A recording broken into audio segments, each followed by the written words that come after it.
Hey everyone, John Lorden here. Welcome to another episode of Itchy Mysteries.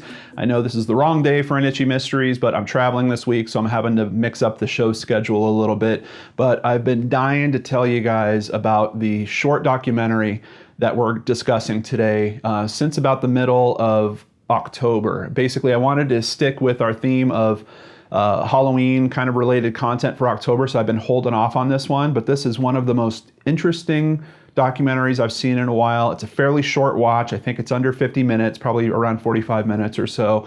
It is called Longshot. So let's find out what this is about from the page at IMDB for it. When Juan Catalan is arrested for a murder he insists he didn't commit, he builds his case for innocence around raw footage from a popular TV show, Curb Your Enthusiasm. Now, come on, isn't that an interesting premise? I mean, Dodger Stadium is huge. I think I've been there for concerts. I think they can get up to about 50,000 people. I've also been there for ball games, but to think of a person trying to use footage from a television show that happens to be shooting on location at Dodger Stadium, which actually doesn't happen all that often, on the specific day around the time that this murder has happened, that this guy is supposedly involved with, the chances on it seem like a lightning strike. And that's really part of the magic of this story.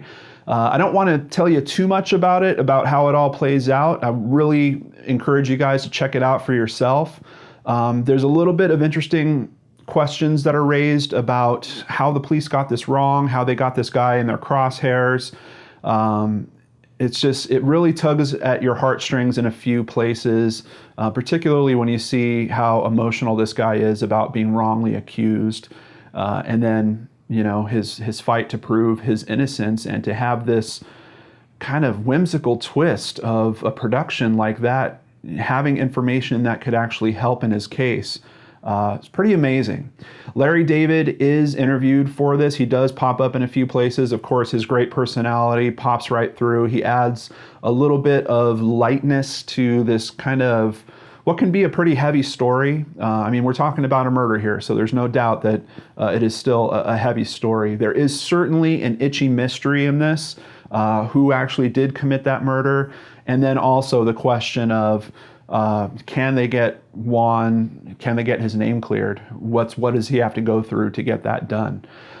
This film did win an award at the Hamptons International Film Festival. It was also nominated for another award there. So my hat's off to Jacob LaMendola, the director on this project. I think he did a really good job, and I appreciate that it's the right size for this story. If they would have tried to blown this up into a full, hour and 20-minute documentary, I don't think there was quite enough content there. So there was someone in this production made a really good decision of, hey, let's scale this thing down. Let's make the length of time fit, the story that we're trying to tell here, because it just feels right. There's no parts that really drag in this.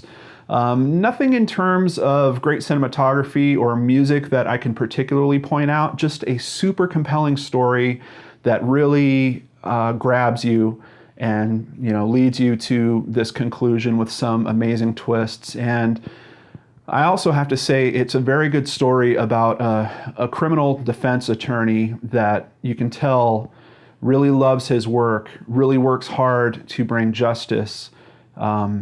He was probably the hero in the story for me personally, and I think many of you out there will probably get that feeling as well. So I really can't go into much more of the details without spoiling it for you guys. Please check out Longshot on Netflix here in the US. I'm hoping that it's on Netflix internationally too. It's just such a great portrayal of something happening in Los Angeles. You get a lot of great scenery of Dodger Stadium, which, growing up in Southern California area, I think is kind of etched into all of our hearts in some way. Some of us go there for concerts, some of us go there for ball games, some of us go there to start marathons. When I ran the LA Marathon a couple years ago, Dodger Stadium was the starting point for it. It means so much to so many different people in that area. So I don't think it's the star of this documentary, but it certainly is a critical piece of it. And there's some good footage of that stadium if you happen to be a fan of ballparks or something along those lines as well. On a scale of 1 to 10, what do I rate it? I give it I give it an 8. I just feel like I mentioned, like, it's the right size for the story that's being told. Very cool to have Larry David pop in there. You've got a hero in this criminal defense attorney. You've got a father struggling to clear his name. You've got a really good mystery in terms of how is he going to do that, and then of course, who is the real culprit of the murder. It didn't go into that too deeply, but you will have an answer by the end of this documentary, which I appreciate in cases like this, and it just kind of helps wrap up this whole story, this whole kind of twisty story that happens in this film. So I hope you will take the time, check out Longshot. Might be available in other places if you can't quite catch it on Netflix. You know, I'm kind of seeing things pop up on YouTube here and there. If they're not available internationally, you might want to search there. I'm not positive, but it is worth seeking out, and it's worth spending a little time with. It tells a very interesting story. I think many of you out there, particularly if you're a brain scratcher like me, will appreciate it. And watching a near miss of injustice that could have really harmed a person's life in a very significant way. It's a really important story, I think. So I hope you'll check it out. Thanks for spending some time with me here on Itchy Mysteries. I'll catch you back here on the Lord and Arts channel tomorrow. Have a great day.